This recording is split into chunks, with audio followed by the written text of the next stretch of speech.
Hi guys, welcome to ASPG vlogs. ఈరోజు గేదెలు దొరుకుని walk వచ్చా. ఇక్కడ నెల్లూరు కుర్రోడు పడ్డాడు. ఒకసారి మాట్లాడరా, ఏదో మాట్లాడరా. ఏం పేరు? అలా ఉన్నావేంట్రా? ఏదో చెప్పరా, చూస్తున్నావు. ఏం పని మీద వచ్చావు ఇక్కడికి? ఏ బాతులే అక్కడే ఉన్నావేంటి మరి? ఇక్కడ ఏ ఊరు మీది? నెల్లూరు పెద్దారెడ్డి చేపల పులుసు తిన్నావు ఎప్పుడైనా? ఎట్లా ఉంటుంది? మీ బాతులు చూపిస్తావు సార్ నాకు? మీ బాతులే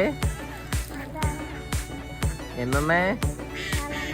చాలానే ఉన్నాయి కదా.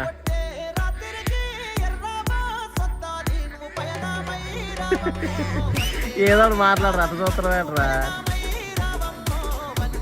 బాయ్ ఫ్రెండ్స్ అను అనరా.